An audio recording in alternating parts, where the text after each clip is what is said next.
अस्सलाम वालेकुम। कहानी अब में आप सब की आमद का बहुत शुक्रिया। एक खूबसूरत सी कहानी आप सब के लिए जिसका नाम है सिग्नल वाली, राइटर जमाल दस्ती। अगर आपने अभी तक मेरे चैनल को सब्सक्राइब नहीं किया तो कर लीजिए। कमेंट, लाइक और शेयर भी ज़रूर कीजिएगा। तो चलिए फिर कहानी सुन लीजिए।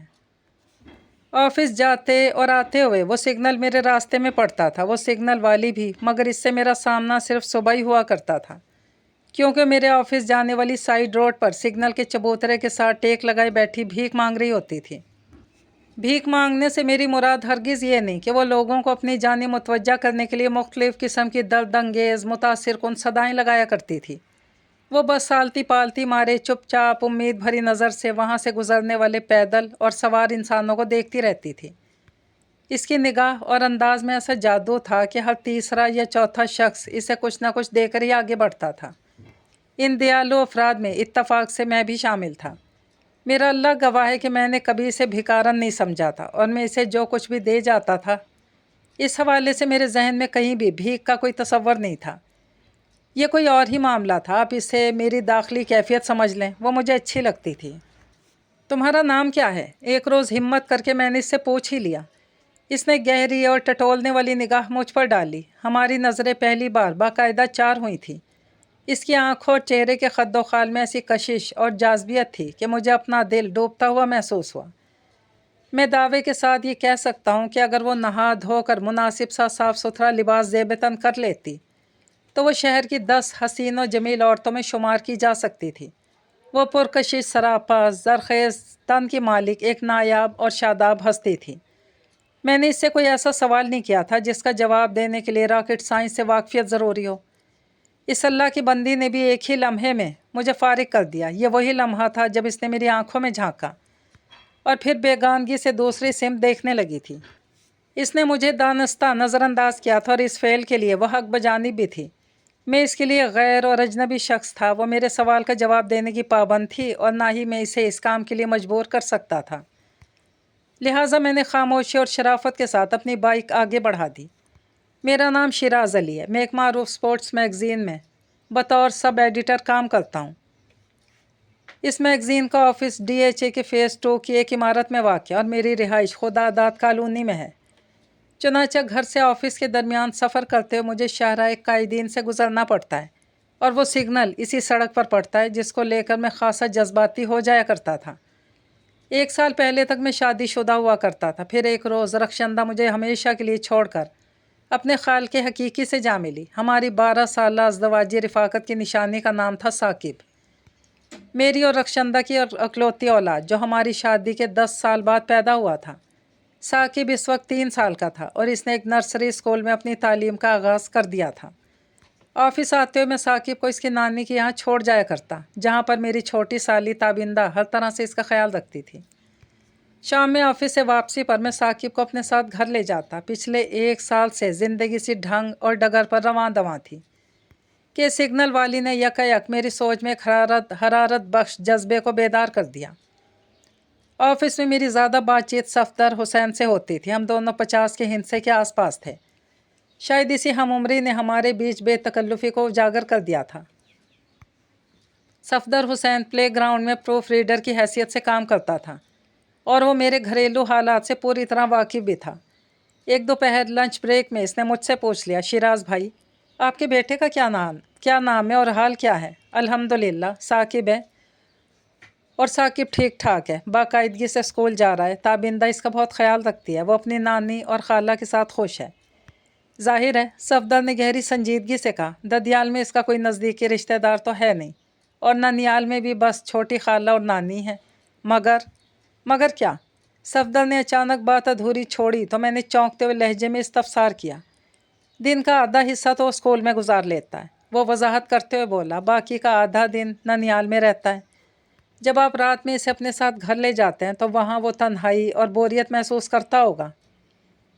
मैं आपकी बात को यकसर रद्द तो नहीं करूँगा सफदर भाई, लेकिन मैं अपनी सी पूरी कोशिश करता हूँ कि इसके साथ ज़्यादा से ज़्यादा वक्त गुजारूँ। मैंने साफ गोई से कहा। होमवर्क तो वो अपनी नानी के घर से करके ही आता है। बाकी इसकी खुशी की खातिर मैं इसके साथ मुख्तलिफ बच्चों वाले खेल खेलता हूँ और वो भी एक छोटा सा बच्चा बनकर। यकीनन यह आपका एक काबिल सत्ताइश कारनामा है शिराज भाई। वो मेरे चेहरे पर निगाह जमा कर बोला, लेकिन आपको इससे बढ़कर कुछ करना चाहिए। मसलन क्या? मसलन ये कि आपके घर में कोई रौनक निस्वां भी होना चाहिए। वो मेरे चेहरे के तासुरात का जायज़ा लेते हुए बोला, यह बहुत ज़रूरी है।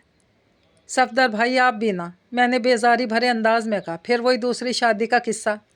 आप ये तजर्बा करके तो देखें। मुझे यकीन है बाद अज़ां आप मेरे इस मशवरे का शुक्रिया अदा करते थकेंगे नहीं। ठीक है सफदर भाई, मैंने सोच में डूबे हुए लहजे में कहा। आपने पहले भी कई बार मुझे दूसरी शादी करने का मशवरा दिया है। आप मेरे एक मुखलिस और हमदर्द दोस्त हैं। मैं आपके मशवरे पर अमल करने के लिए आज ही किसी समझदार और बुर्दबार औरत की तलाश में लग जाता हूँ। मेरे ख्याल में आपको इस तलाश में वक्त बर्बाद नहीं करना चाहिए। वो मेरी आंखों में देखते हुए बोला, जो शय घर में मौजूद हो इसके लिए इधर उधर निगाह दौड़ाने की क्या ज़रूरत है? घर में मौजूद? मैंने उलझन ज़दा लहजे में कहा। इससे आपका क्या मतलब? यकीन जाने मैं आपकी बात को समझ नहीं पाया हूँ। मेरा इशारा आपकी अकलौती साली ताबिंदा की तरफ है। साकिब ताबिंदा के साथ बहुत ज़्यादा खुश रहता है। इस तरह 3 काम एक साथ हो जाएंगे। आपको बीवी मिल जाएगी, साकिब को माँ, और आपकी सास अपने आखिरी फ़र्ज से सुबकदोश हो जाएंगी। मैं समझता हूँ कि आपके लिए इससे बेहतर ऑप्शन और कोई नहीं। सफदर भाई, मैंने गहरी संजीदगी से कहा, हर इंसान अपने दिमाग से सोचता है। आपने मेरी भलाई को मद्देनज़र रखते मेरे लिए जिन जज्बात का इजहार किया, मैं तहे दिल से उनका एहतराम करता हूँ। लेकिन आपसे दरख्वास्त है कि आइंदा कभी इस हवाले से आप ताबिंदा का नाम नहीं लीजिएगा। आई एम सॉरी शिराज भाई, वो माजरत खाना अंदाज में जल्दी से बोला। मैं आइंदा ख्याल रखूँगा। मुझे अफसोस है कि मैंने आपके एहसासात को मजरूह किया। इट्स ओके, नो इशू, मैंने सरसरी अंदाज में कहा। फिर जज्बात से लबरेज लहजे में कहा, जब रखशंदा से मेरी शादी हुई तो ताबिंदा महज 4 साल की थी। अब वो 16 साल की हो चुकी है और मैट्रिक का इम्तहान देने वाली है। लेकिन मेरी नज़र में वो आज भी एक 4 साल की मासूम भोली भाली सी बच्ची है। और सबसे बड़ी बात यह कि गुजरे हुए 12-13 सालों में मैंने एक लम्हे के लिए भी इसे अपनी साली नहीं समझा। वो मेरे लिए हमेशा एक सगी बेटी की तरह रही है और मेरी आखिरी सांस तक इस रिश्ते में कोई रद्दो बदल नहीं हो सकता। बाकी जहाँ तक मेरी दूसरी शादी का मामला है तो लम्हाती तवक्कुफ़ करके मैंने अपनी बात मुकम्मल करते हुए कहा, सफदर भाई, इस सिलसिले में इंशाअल्लाह मैं जल्दी आपको कोई खुशखबरी सुनाऊंगा। जवाब में सफदर हुसैन ने हैरत भरी मुस्कुराहट से मुझे देखा। इसके होंठों पर एक दिल खुशकुन मुस्कुराहट फैल गई। घर से निकलकर शाहराह कायदीन पर आते ही मैं अपनी बाइक की रफ्तार को धीमा रखता था। मेरी कोशिश होती थी वो सिग्नल मुझे बंद मिले और मैं महवे इंतज़ार ट्रैफिक में सबसे पीछे रुकूं, ताकि सिग्नल खुलते ही सारा ट्रैफिक निकल जाए और मुझे इससे बात करने का मौका मिल जाए। मेरी ये हिकमत अमली तो कारगर थी ही, लेकिन इस अल्लाह की बंदी ने बकौल किसे अभी तक मुझे घास भी नहीं डाली थी। आज मैंने ठान कर इसके नज़दीक बाइक रोकी कि चाहे कुछ भी हो मैं इसे बोलने पर मजबूर कर दूंगा। इतने दिनों की नाकामी के बाद मुझे शक सा होने लगा था कि कहीं वो गूंगी तो नहीं। मैं अमूमन इसे 10 या 20 रुपए वाला नोट दिया करता था, लेकिन आज मैंने एक 100 रुपये का करारा नोट इसकी जानिब बढ़ाया और मोतदल अंदाज में कहा, मेरा नाम शिराज अली है। मैं एक पढ़ा लिखा बरसरे रोज़गार शख्स हूँ। इसने मेरे तारुफ़ी कलमात को यकसर नज़रअंदाज करते हुए 100 रुपये वाले कड़क नोट को उलट पुलट कर तनकीदी निगाह से देखा। फिर मेरी आंखों में आंखें डालकर सपाट आवाज़ में इस्तफसार किया, बाबू तेरा ही नोट असली तो है ना? एकदम असली, बिल्कुल तुम्हारी तरह, मैंने ज़ेरे लब मुस्कुराते जवाब दिया। अभी बैंक से लेकर आया हूँ। मैं जोश जज्बात में कुछ ज़्यादा ही बोल गया था। दरअसल इसे सुनकर मुझे बहुत अच्छा लगा था। मेरा ही खदशा तो दूर हो गया कि खुदा न खास्ता कहीं वो गूंगी ना हो। इसने ये कहते हुए मेरे दिए हुए नोट को अपनी जेब में रख लिया। तो कहता है तो भरोसा कर लेती हूँ, बाकी तो जानते तेरा तू जानते तेरा रब जाने। इसके बोलने की खुशी में मैंने बात को आगे बढ़ाना ज़रूरी समझा। आज से पहले तुमने मुझसे ये नहीं पूछा कि नोट असली है या नकली। मैंने इसके चेहरे पर निगाह जमा कर नर्म लहजे में सवाल किया, फिर आज ये तफ्तीश किस लिए? कल दिन में तेरे जैसे एक साफ़ सुथरे बाबू ने मुझसे 500 रुपये का खुल्ला मांगा था। वो कड़वाहट भरे लहजे में बोली। मैंने तो इसकी मुश्किल आसान कर दी, मगर वो कमबख्त मुझे मुश्किल में डाल गया। घर जाकर जब मैंने इसका दिया नोट तसल्ली से चेक किया तो वो जाली निकला। इस दुनिया में अच्छे और बुरे हर तरह के लोग मौजूद हैं, मैंने गुफ्तगू का अमल जारी रखते हुए शाइस्ता अंदाज में कहा। जो किसी के साथ धोखा करता है वो कभी सुकून से रह नहीं सकता। वैसे तुम्हारा नाम क्या है? तो 10-20 की जगह आज तूने 100 का नोट इसलिए दिया है कि मैं तुझे अपना नाम बता दूं? इसने तेज़ नज़र से मुझे घूरा। ऐसी बात नहीं है। میں اس کے چبھنے والے سوال پر ایک لمحے کے لیے گڑبڑا کر رہ گیا۔ مجھ پر خامخواہ شک نہ کرو، میں نے صفائی پیش کرتے ہوئے جلدی سے کہا۔ یہ تم پر ہے، اپنا نام بتاؤ یا نہیں، میں دوبارہ تم سے کبھی نہیں پوچھوں گا۔ وہ چند لمحات تک ٹٹولتی ہوئی نظر سے مجھے تکتی رہی، پھر ٹھوس انداز میں گویا ہوئی، میرا نام زینی ہے۔ زینی؟ بے ساختہ میرے منہ سے نکلا۔ مطلب زینب، زینت، زیتون یا یہ سب میرے کو نہیں پتہ۔ وہ بیزاری سے بولی۔ اب تو جا یہاں سے، تیری وجہ سے میرا دھندا خراب ہو رہا ہے۔ تو کیا سمجھتا ہے 100 روپے میں سارا دن میں تجھ سے بات کرتی رہوں گی؟ اپنی بات مکمل کرنے کے بعد اس نے مجھے کچھ اس طرح نظر انداز کر دیا جیسے میں اس کے ماحول میں موجود ہی نہ ہوں۔ میرے پاس بائک آگے بڑھانے کے سوا اور کوئی چارہ کار نہیں تھا، سو میں نے آفس کی راہ لی۔ بار کیف میں خوش تھا، یہ میری پہلی کامیابی تھی۔ میں نے اس کا نام معلوم کر لیا تھا۔ اس کا اصلی نام جو کچھ بھی تھا یہ میرے لیے زیادہ معنی نہیں رکھتا تھا، اسے مخاطب کرنے کے لیے زینی کافی تھا۔ زینی سے ہلکی پھلکی بات چیت کا سلسلہ چل نکلا تھا، تاہم اس کا انداز دو ٹوک والا ہی تھا۔ اس سے گفتگو کرتے ہوئے میں خاصا محتاط رہتا تھا، کہیں میری کوئی بات اسے بری نہ لگ جائے اور وہ بے مروتی سے چٹکی بجاتے 2 منٹ میں مجھے چلتا نہ کر دے۔ بڑی محنت سے تو میں اسے لائن پر لایا تھا اور ابھی تک میں نے اس سے اپنے دل کی بات بھی نہیں کی تھی، وہ بات جو میرے احساسات اور جذبات میں کروٹیں بدلتی رہتی تھی اور مجھے ہر پل بے قل کیے ہوئے تھی۔ چند روز بعد صفدر حسین نے مجھے فارغ بیٹھے دیکھا تو وہ میرے پاس آ گیا۔ اور سنائیں شیراز بھائی، صفدر حسین نے میرے سامنے بیٹھتے استفسار کیا، آپ کا مشن کہاں تک پہنچا؟ کون سا مشن؟ بے ساختہ میرے منہ سے نکلا۔ جناب، میں شادی والے مشن کی بات کر رہا ہوں، یاد دہانی کرانے والے انداز میں بولا۔ اچھا وہ؟ میں نے جلدی سے کہا۔ ہاں وہی۔ میرے چہرے پر نگاہ جما کر بولا، تو پھر بتائیں کیا پروگریس ہے؟ ایک بندی میری نظر میں آئی تو ہے، میں نے محتاط انداز میں کہا، اس پر کام کر رہا ہوں۔ بہت خوب، جوش بھرے لہجے میں مستفسر ہوا۔ کون ہے؟ کہاں رہتی ہے اور کیا کرتی ہے؟ او خدایا، اتنے سارے سوالات، وہ بھی ایک ہی سانس میں۔ میں نے کرسی میں پہلو بدلتے ہوئے کہا، صفدر بھائی مجھے لگتا ہے میں آپ کے سوالات کے مناسب اور موزوں جوابات نہیں دے سکوں گا۔ کیوں نہ ہم ایک کام کریں؟ صفدر حسین پر میں بھروسہ کرتا تھا، اس لیے میں اپنے انتہائی نجی معاملات بھی اس سے ڈسکس کر لیا کرتا تھا، اور زینی والا معاملہ بھی کچھ ایسا ہی تھا۔ میں نے اپنی بات سوالیہ جملے پر ختم کی تھی۔ فوری رد عمل دیا اس نے۔ بھائی کون سا ایک کام؟ اس نے پوچھا۔ میں آج ہی آپ کو اس سے ملوا دیتا ہوں، آفس میں ویسے بھی کوئی خاص کام نہیں، ہم جلدی اٹھ جاتے ہیں۔ گڈ آئیڈیا، اس نے معتدل انداز میں اور پوچھا، جانا کہاں ہے؟ شاہراہ قائدین تک۔ صفدر حسین کی رہائش ڈرگ روڈ کے علاقے میں تھی اور وہ شاہراہ فیصل پر طویل سفر کرنے کے بعد گھر پہنچتا تھا۔ شاہراہ قائدین کی طرف آنا اس کے لیے مشکل نہیں تھا۔ تب تو ٹھیک ہے، اس بات میں گردن ہلاتے ہوئے بولا، وہ تو تقریباً میرے راستے میں ہی پڑے گا۔ تقریباً کا لفظ اس نے اس لیے استعمال کیا تھا کہ شاہراہ قائدین کا رخ کرنے کے لیے اسے چند منٹ کے لیے شاہراہ فیصل کو چھوڑنا پڑتا۔ بار کیف اس سے پہر میں صفدر بھائی کو اپنے ساتھ شاہراہ قائدین کے سگنل تک لے گیا جہاں زینی بھیک مانگا کرتی تھی۔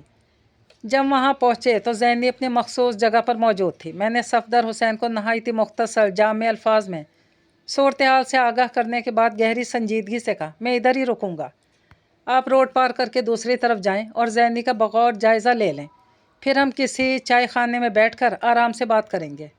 آپ کا مطلب ہے؟ وہ کبھی زینی کو کبھی مجھے دیکھتے الجھن بھری حیرت کے ساتھ بولا، شیراز بھائی کیا واقعی ایک بھکارن سے شادی کرنا چاہتا ہے؟ صفدر بھائی ساری باتیں کسی پرسکون جگہ پر بیٹھ کر کریں گے، میں نے دو ٹوک انداز میں کہا۔ میں آپ کے ہر سوال کا جواب دوں گا اور آپ کو اپنی بائک پر گھر بھی چھوڑ کر آؤں گا، آج آپ کو بس میں سفر نہیں کرنا پڑے گا۔ وہ میری بائک سے اترا اور بد دلی سے قدم اٹھاتے سڑک پار کرنے لگا۔ شام ہونے والی تھی، میں صفدر حسین کے ساتھ ڈرگ روڈ کینٹ بازار کے انصاف ہوٹل میں دودھ پتی بیٹھا ہوا تھا۔ میرا ارادہ تو یہی تھا کہ سوسائٹی آفس کے نزدیک ہی کسی ریسٹورنٹ میں چائے پی لیں گے، لیکن صفدر حسین نے زینی کا معائنہ کرنے کے بعد مجھ سے کہا تھا، بھائی آپ پہلے مجھے ڈرگ روڈ پہنچائیں، اس کے بعد آپ سے اس موضوع پر کوئی بات ہوگی۔ اس کا انداز اتنا دو ٹوک اور حتمی تھا، میں بلا چون چراں اسے اپنی بائک پر بٹھا کر انصاف ہوٹل تک لے آیا تھا۔ وہ یہاں نزدیک ہی ایک گلی میں رہتا تھا۔ 2 کپ دودھ پتی اور گھمبیر خاموشی نے ہمارے بیچ دھرنا دے رکھا تھا۔ بالآخر اس موت سے بھی گہرے سکوت کو صفدر حسین نے توڑ ڈالا۔ شیراز بھائی، اس کی سرسراتی آواز نکلی، آپ مجھ سے کوئی مذاق تو نہیں کر رہے؟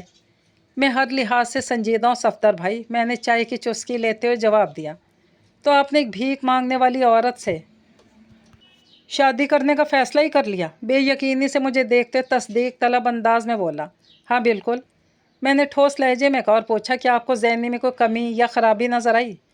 मेरी बात गौर से सुने शिराज भाई। वो अपने कप की जानिब हाथ बढ़ाते हुए मुअत्तदल अंदाज में बोला, आप मुझे बहुत अजीज़ हैं, इसलिए मैं आपसे खरी और सच्ची बात करूँगा, इस अमर की परवाह किए बगैर कि मेरी राय आपको अच्छी लगेगी या बुरी। आप समझ रहे हैं ना मैं क्या कहना चाह रहा हूँ? बिल्कुल समझ रहा हूँ भाई, मैंने इस बात में गर्दन हिलाते हुए जवाब दिया। मुझे आप पर कामिल एतमाद है, इसीलिए मैंने आपको डायरेक्ट ज़ैनी से मिला दिया। मेरी नज़र में आपकी राय की बड़ी अहमियत है। आप बिला खौफ व ख़तर बेलाग तबसरा करें, मुझे बहुत खुशी होगी। आपने पूछा ज़ैनी में क्या कमी और ख़राबी नज़र आई। वो ठहरे हुए लहजे में बोला, कमी और ख़राबी दो अलग मामलात हैं। मैं इनका अलग अलग ही जवाब देना चाहूँगा ताकि आप मेरी सोच से कम आगाह हो जाएं। मैं हमतन गोश हूँ सफदर भाई, मैंने इसके चेहरे पर निगाह जमाते हुए स्पाट आवाज़ में कहा। आपकी वो ज़ैनी मेरे मोहतात अंदाजे के मुताबिक 35 से 40 के दरमियान की होगी। शक्ल सूरत की भी अच्छी है। उम्र और शख्सी लिहाज के तासुर से वो आपके लिए मुझे मौजू और मुनासिब नज़र आती है। मतलब ये कि एक बीवी की हैसियत से इसमें कोई कमी नहीं। बाकी जहाँ तक ख़राबी का ताल्लुक़ है तो इसका मुफस्सल जवाब मैं इस वक्त दूंगा जब आप मुझे बताएंगे कि इसके बारे में क्या कुछ जानते हैं। इसके अलावा कि वो एक भिकारन है और शाहराए कायदीन के एक सिग्नल पर बैठकर वो दिन भर भीख मांगती है। मैं शशो पंज में पड़ गया। सच्ची बात तो यह है कि मैं ज़हनी की ज़ात के हवाले से कुछ भी नहीं जानता था। जब कुछ भी ना सोचा तो मैंने शिकस्त खुर्दा अंदाज में कहा, फ़िलहाल मुझे सिर्फ इतना ही मालूम है कि वो बहुत खूबसूरत और पुरकशिश दिलनशी हैं। अगरचे ज़ैनी एक भिकारन है, लेकिन वो मेरे कल्बो जिगर में उतर चुकी है। इसे सोचते मेरे दिल की धड़कन तेज़ हो जाती है और सांसों की तरतीब बिगड़ जाती है। ऐसा महसूस होता है ज़ैनी ने मेरे दिमाग को अपनी मुट्ठी में जकड़ रखा हो और मेरे हवास पर इसका कब्जा हो। जब भी मुझे इसका ख्याल आता है तो फिर मैं कुछ सोचने के काबिल नहीं रहता। ये सारी मालूमात तो एक ख़ास और ख़ास मर्ज़ की हैं शिराज भाई। वो तशवीश भरी नज़र से मुझे तकते हुए बोला, और इस मर्ज़ का नाम है मोहब्बत। आप पहुंच गए मामले की तह तक। मैंने जज्बात से मामूर आवाज़ में कहा, मेरा पहुंचना इस मसले का हल नहीं है शिराज भाई। वो सोच में डूबे हुए लहजे में बोला, इस केस में आपको बहुत कुछ समझने की ज़रूरत है। मैं जानता हूँ इश्क का बुखार इंसान की अक्ल हवास आँखों पर दबीस पट्टी बांध देता है। इसे अपनी ख्वाहिश नुमा चाहत के सिवा दुनिया में और कुछ भी दिखाई नहीं देता। मैं आपकी कैफियत का अंदाज़ा बखूबी लगा सकता हूँ, लेकिन एक मुखलिस दोस्त होने के नाते मेरा ही फ़र्ज़ बनता है कि मैं आपको सरसाम होने से बचाऊं, क्योंकि बुखार खुमार आलूद तबाही और बर्बादी के सिवा कुछ भी नहीं लाता। आपसे बात करने का मकसद भी यही है। आप मुझे मुनासिब गाइड करें। सबसे पहले तो आप ज़ैनी के बारे में मुकम्मल मालूमात हासिल करने की कोशिश करें। इसने समझाने वाले अंदाज में कहा, इस तबके के लोग अमूमन भरोसा करने के काबिल नहीं होते। इनमें से बहुत सारे मुख्तलिफ़ नौइयत के छोटे बड़े जराइम में मुलविस होते हैं, और वो भी इस तरह कि किसी का इनकी तरफ ध्यान ही नहीं जाता। बाहादी नज़र में ये लोग बेचारे बेज़रर लगते हैं। इन्हें भीख देकर आगे बढ़ जाना और बात है, लेकिन इनके साथ कोई संजीदा नाता जोड़ना बिल्कुल एक अलग मामला है। उम्मीद है आप मेरी बात को समझ रहे होंगे। जी जी बिल्कुल, मैंने इस बात में गर्दन हिलाते हुए कहा। मैं आपकी हदायत पर अमल करते हुए ज़ैनी के माजी हाल को खंगाल डालूंगा। रोशन और पुरसकून मुस्तकबिल के लिए माजी और हाल से गहरी वाकफियत बहुत ज़रूरी है शिराज भाई।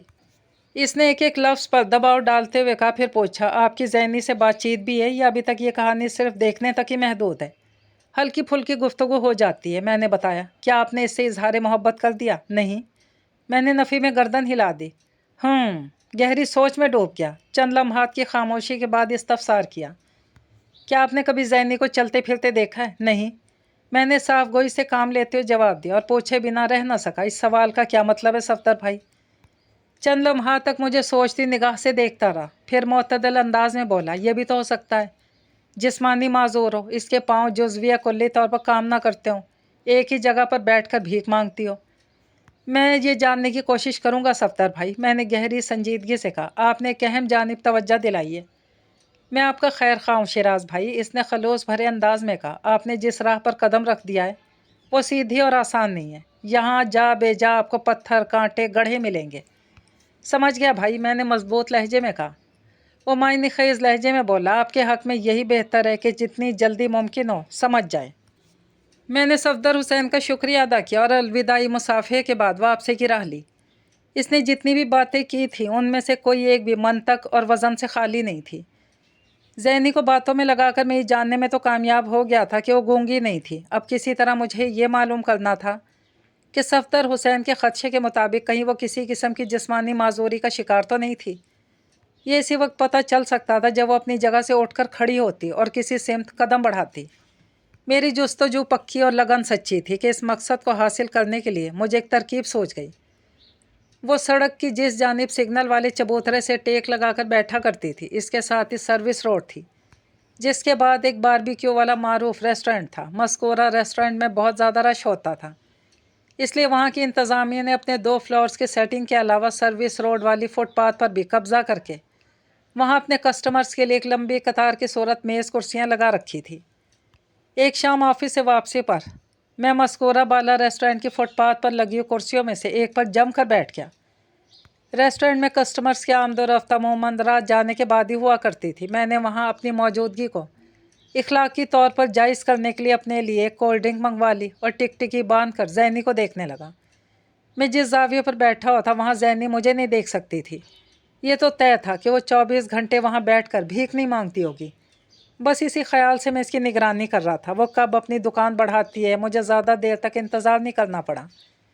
मगरिब के अजान के बाद जैसे ही अंधेरा फैलने लगा, मैंने देखा कि एक मोटरसाइकिल ज़ैनी से कम व बेश 5 गज़ के फासले पर आकर रुकी। ये वही मकाम था जहाँ मेन शाहराह कायदीन अपने सर्विस रोड से मिलती थी। मोटरसाइकिल पर दरमियानी उम्र का एक शख्स सवार था। इसने हेलमेट लगाने की जहमत गवारा नहीं की थी, इसलिए मुझे इसका चेहरा देखने का मौका मिल गया। मजबूत बदन का मालिक, सांवली रंगत वाला एक दराज कामत शख्स था। मैंने देखा ज़ैनी इस मोटरसाइकिल सवार को देखकर अपनी जगह से उठ खड़ी हुई थी। इसका वाज़े मतलब यही था कि वो बंदी ज़ैनी साहिबा बिल्कुल ठीक थी और वो बंदा इसे पिक करने आया था। 1 मिनट से भी कम वक्त में इस अमर की तस्दीक हो गई कि ज़ैनी लूली थी, ना लंगड़ी और ना ही किसी और जिस्मानी माजूरी का शिकार। वो बड़े इत्मीनान से चलते हुए बाइक के नज़दीक पहुंची, फिर नशिस्त पर जमकर बैठ गई। अगले ही लम्हे इसके राइडर ने अपनी बाइक आगे बढ़ा दी। यह देखकर मेरी खुशी की इंतहा न रही कि सफदर हुसैन का खदशा गलत साबित हो गया था। एक लम्हे के लिए मेरे जहन में ख्याल भी आया, मुझे इस बाइक वाले का ताक़ुब करना चाहिए, ये मालूम हो सके कि वो रहती कहाँ है। नहीं, अगले ही लम्हे मेरे जहन ने इस ख्याल की तरदीद की, अगर ज़ैनी ने मुझे ताक़ुब करते हुए देख लिया तो मेरे हवाले से अनगिनत शकूक व शुबहात का शिकार हो सकती है। मैंने सोचा और ख़ुद को समझाने की कोशिश की, कहीं भागी थोड़ी जा रही है, कल वो फिर इसी सिग्नल पर बैठी मिलेगी। मुझे जल्दबाजी में कोई ऐसा कदम नहीं उठाना चाहिए कि बिना बना बनाया काम खामखा ख़राब हो जाए। मैं चूँकि कोई रिस्क लेने के बारे में गलती से भी नहीं सोच सकता था, इसलिए ये नुक्ता फ़ौरन से पेशतर मेरी समझ में आ गया। मैंने कोल्ड ड्रिंक का बिल अदा किया और अपनी बाइक पर सवार होकर वहाँ से रवाना हो गया। आइंदा रोज़ मैंने मौका मिलते ही सफदर हुसैन को अपनी जासूसी के बारे में बताया। वो इत्मीनान भरे लहजे में बोला, बहुत खूब शिराज भाई, ये सुनकर खुशी हुई कि आपकी महबूबा चलने फिरने से आ रही नहीं है। इसके लबों पर मौजूद मायने खेज़ मुस्कुराहट देखकर मैंने पूछ लिया, सफदर भाई, आप मुझसे तफरीह तो नहीं ले रहे? क्या बात करते हैं शिराज भाई, वो सफाई पेश करने वाले अंदाज में जल्दी से बोला। भाई चाहे एक तरफा ही सही, ये एक सनसनीखेज़ मोहब्बत भरी कहानी तो है, और इस कहानी की रोज़ से ज़ैनी आपकी महबूबा ही हुई ना। बस आप दुआ करें। मैंने एक गहरी सांस खारिज करते हुए कहा, आगे भी सब ठीक ही रहे।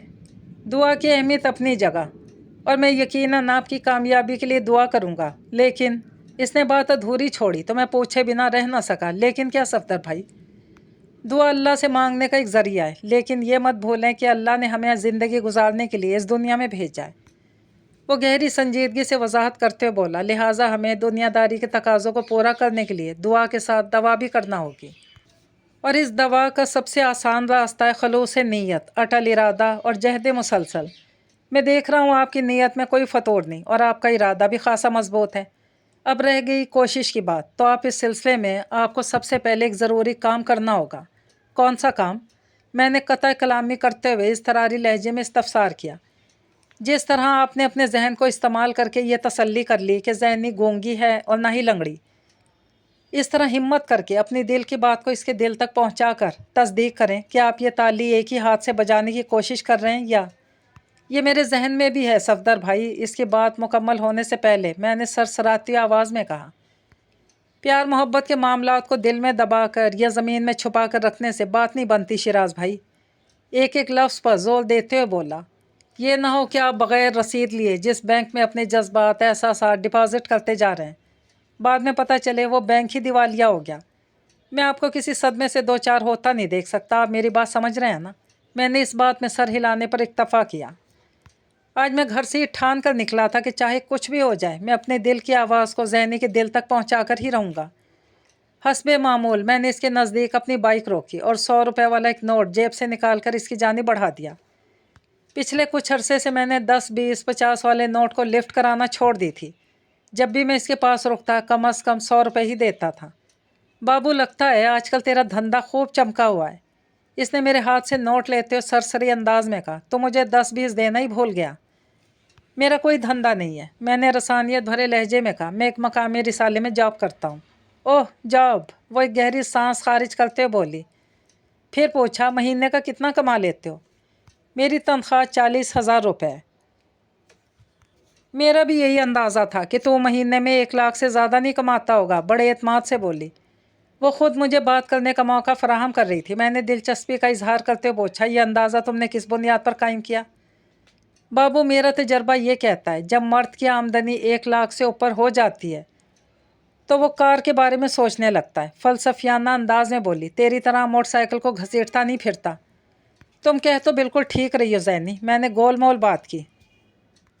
پہلے میں سمجھی تھی کہ شاید تو 1 لاکھ ہی کماتا ہوگا، مگر نہیں۔ ایک بات پوچھوں بابو؟ میری آنکھوں میں تکتے ہوئے بولی۔ میں نے جلدی سے کہا، ہاں ضرور۔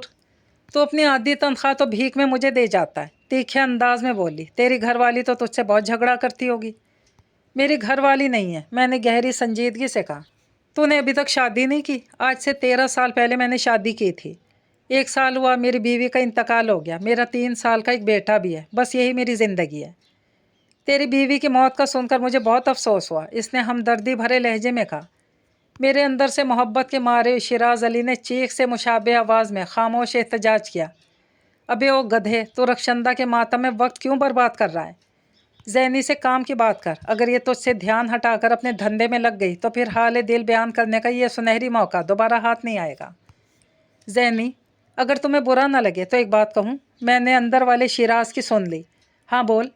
سوالیہ نظر سے مجھے تکنے لگی۔ کیا تمہیں اس بات کا احساس ہے کہ تم بہت خوبصورت ہو؟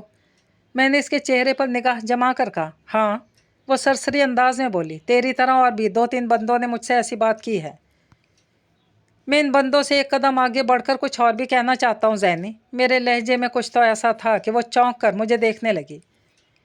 اس کی آنکھوں میں حیرت تھی۔ چند لمحات کی پراسرار خاموشی کے بعد اس نے معنی خیز انداز میں کہا، مجھے یہ تو اندازہ ہو چکا ہے تو مجھ پر نیت لگائے بیٹھا ہے، اب دیکھنا یہ ہے تیری نیت صاف ہے یا گڑبڑ۔ مجھے غلط مت سمجھو ذہنی، میں نے اپنی صفائی پیش کرتے ہوئے کہا، یہ تو اس وقت پتہ چلے گا جب تو اپنے من کی کہے گا۔ گہری نظر سے میرے چہرے کے تاثرات کا جائزہ لیتے ہوئے بولی، میں تم سے جو بھی کہنا چاہتا ہوں بہت خاص ہے۔ میں نے رازدارانہ انداز میں کہا، کیا ہم تھوڑی دیر کے لیے کسی پرسکون جگہ پر بیٹھ کر بات کر سکتے ہیں؟ اس نے شک آلود نظر سے مجھے گھورا، بڑی بے باکی سے استفسار کیا، میرے ٹھکانے پر چلے گا یا مجھے اپنے ساتھ کہیں لے جانے کے بارے میں سوچ رہا ہے؟ اس کے سوال نے مجھے گڑبڑا کر رکھ دیا۔ میں نہیں جانتا تھا کہ ان لمحات میں ذہنی کے دماغ میں کیا چل رہا تھا، تاہم اس کے استفساریہ لہجے میں زمانے بھر کی سنسنی خیزی بھری ہوئی تھی۔ جواب دینا ضروری تھا، چنانچہ میں نے کہہ دیا، جیسے تمہیں آسانی ہو ذہنی۔ ٹھیک ہے، وہ مطمئن انداز میں گردن ہلاتے ہوئے بولی، اپنا موبائل نمبر دے مجھے۔ میں نے والیٹ میں سے اپنا وزٹنگ کارڈ نکال کر اس کی جانب بڑھاتے ہوئے کہا، اس کارڈ پر میرا سیل فون نمبر موجود ہے۔ اس نے میرے کارڈ کو بغور دیکھنے کے بعد اپنے پاس رکھ لیا اور بات ختم کرنے والے انداز میں بولی، اب تو جا یہاں سے، میں میسج کر کے تجھے بتاؤں گی کہ کب اور کہاں آنا ہے۔ اس نے مزید گفتگو کی گنجائش نہیں چھوڑی تھی۔ بارکیف آج ہمارے بیچ جتنی بھی بات چیت ہوئی اس نے مجھے شاداں فراہم کر دیا تھا۔ اس روز آفس پہنچ کر میں نے صفدر حسین کو ذہنی سے ہونے والی ملاقات کی تفصیل سے آگاہ کر دیا۔ اس نے پوری توجہ سے میری بات سنی، میرے خاموش ہونے پر کہا، پروگریس تو رہی ہے مگر اس کی رفتار بہت دھیمی ہے شیراز بھائی، اگلی ملاقات پر صورتحال واضح ہو جائے گی۔ میں نے سوچ میں ڈوبے ہوئے لہجے میں کہا، میں تو بہت پر امید ہوں صفدر بھائی، اور میں آپ کے لیے دعا گو ہوں، آپ کی ساری امیدیں بر آئیں۔ اس نے خلوص نیت سے کہا، آمین، بے ساختہ میرے منہ سے نکلا۔ دوپہر سے شام، شام سے رات ہو گئی، لیکن ذہنی کی جانب سے مجھے کوئی میسیج موصول نہیں ہوا۔ اگلے روز وہ شاہراہ قائدین والے سگنل پر بھی مجھے دکھائی نہیں دی۔ تو میں اس کے بارے میں فکر مند ہو گیا۔ آفس پہنچ کر میں نے صفدر حسین کو زینی کی خاموشی اور غائب ہونے کے بارے میں بتایا تو اس نے تسلی بھرے لہجے میں کہا، پریشان ہونے کی ضرورت نہیں شیراز بھائی، ہو سکتا ہے کہ طبیعت ٹھیک نہ ہو، آج دھندے کے لیے گھر سے نہ نکلی ہو۔ مجھے بھی ایسا ہی لگ رہا ہے، میں نے بجھے ہوئے لہجے میں کہا، میں تو اس کے گھر کا پتہ بھی نہیں جانتا، ورنہ اس کی خیریت دریافت کرنے ضرور جاتا۔ آپ کو زیادہ ہی جذباتی ہو رہے ہیں، اگر آپ میری جگہ پر ہوتے تو آپ کی بھی یہی کیفیت ہوتی۔ میں نے بیزاری سے کہا، قبر کا حال مردہ ہی جانتا ہے صفدر بھائی، آپ اپنی جگہ پر ٹھیک ہیں۔ ہمدردی بھرے لہجے میں بولا، لیکن پریشان ہونے سے مسئلہ حل نہیں ہوتا، آپ کو صبر اور حوصلے سے کام لینا ہوگا۔ ادھر صفدر حسین کی بات مکمل ہوئی، ادھر میرے سیل فون پر میسج ٹون بجی۔ میں نے سیل فون اٹھا کر دیکھا، میسج کسی اجنبی نمبر سے آیا تھا۔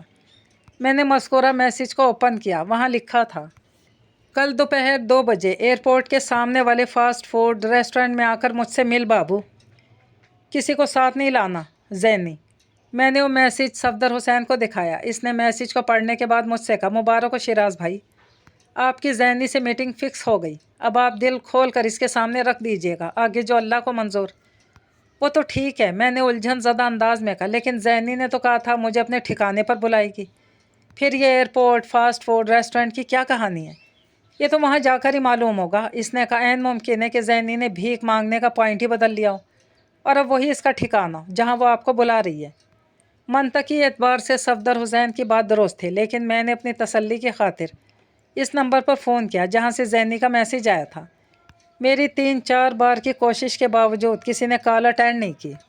میں نے یہ سوچ کر بوجھل دل کے ساتھ صبر کر لیا کہ کل دوپہر میں وقت ہی کتنا ہے، ٹھیک 24 گھنٹے کے بعد دودھ کا دودھ اور پانی کا پانی الگ ہو جائے گا۔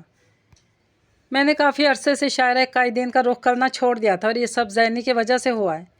جب زینی نہیں تو کچھ بھی نہیں۔ اس روز زینی سے ہونے والی ملاقات نے میرے احساسات اور حواس پر ایسی بجلی گرائی تھی کہ اس نے میرے دل و دماغ کو جلا کر راکھ کر دیا تھا۔ زینی کے میسج کے مطابق میں اس روز دوپہر میں ایئرپورٹ کے سامنے والے فاسٹ فوڈ ریسٹورنٹ میں پہنچ گیا۔ وہاں اس وقت خاصا رش تھا۔ میں نے زینی کی تلاش میں نگاہ دوڑائی، لیکن وہ مجھے کہیں نظر نہ آئی۔ میں کونے والی ایک ٹیبل پر جا کر بیٹھ گیا۔ یہاں سے ریسٹورنٹ کا داخلی دروازہ صاف دکھائی دیتا تھا، اگر وہ اندر آتی تو میری نگاہ سے بچ نہیں سکتی تھی۔ میں دروازے پر نظر جمائے بیٹھا تھا کہ ایک خوش لباس زہرہ جمال حسینہ میرے پہلو سے نکل کر سامنے آ گئی اور خاصی بے تکلفی سے بولی، بابو آ گیا تو؟ میں نے زینی کو اس کی آواز اور مخصوص لب و لہجے سے پہچان لیا، ورنہ اس کی سج دھج، پہناوا اور اٹھان کسی بھی طور شناسائی میں آنے والی نہیں تھی۔ زینی، یہ تم ہو؟ میں نے حیرت میں ڈوبی ہوئی آواز میں کہا، میں نے تمہارا روپ پہلے کبھی نہیں دیکھا، آج کے بعد بھی کبھی نہیں دیکھو گے، کیونکہ یہ ہماری آخری ملاقات ہے۔ وہ رعونت بھرے لہجے میں بولی، تیرے پاس صرف 15 منٹ ہے۔ وہ میرے سامنے والی کرسی پر بیٹھ گئی۔ جو بھی کہنا ہے کہہ ڈال۔ میں اٹھ گئی تو پھر تیری ایک نہیں سنوں گی۔ میں اگلی فلائٹ سے سعودی عرب جا رہی ہوں۔ کیا عمرہ کرنے جا رہی ہو؟ میں نے پوچھا، کیونکہ حج میں تو ابھی 1 ماہ سے زیادہ وقت پڑا ہے۔ میں عمرہ یا حج کرنے سعودی عرب نہیں جا رہی، اس نے گہری سنجیدگی سے بتایا، یہ سالانہ دھندے کا پروگرام ہے۔ میرے ساتھ ہماری برادری کے 25 اور افراد بھی ہیں، پیچھے مڑ کر دیکھ، تجھے وہ لوگ گروپ کی شکل میں بیٹھے نظر آئیں گے۔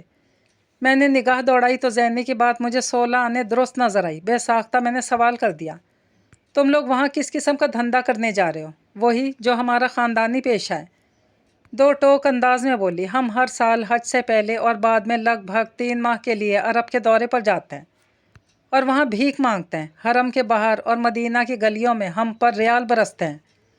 تو سوچ بھی نہیں سکتا کہ ان 3 ماہ میں ہم لوگ کتنا کما لیتے ہیں۔ لمحاتی توقف کر کے اس نے گہری سانس خارج کی، پھر اپنی بات مکمل کرتے ہوئے بولی، ہم اور ہمارا دھندا تیری سمجھ میں نہیں آ سکتا بابو، اس لیے تو اپنے دماغ پر زیادہ زور نہ دے۔ ہم لوگ پاکستان میں صرف 9 مہینے کی چھٹیاں گزارنے آتے ہیں اور تھوڑا بہت دھندا بھی کرتے رہتے ہیں۔ اب کی بار ہم سے چند لوگ دبئی پہلے چلے جائیں گے، جن میں بھی شامل ہوں۔ میں نے ادھر مستقل رہائش کی سیٹنگ بنا لی ہے۔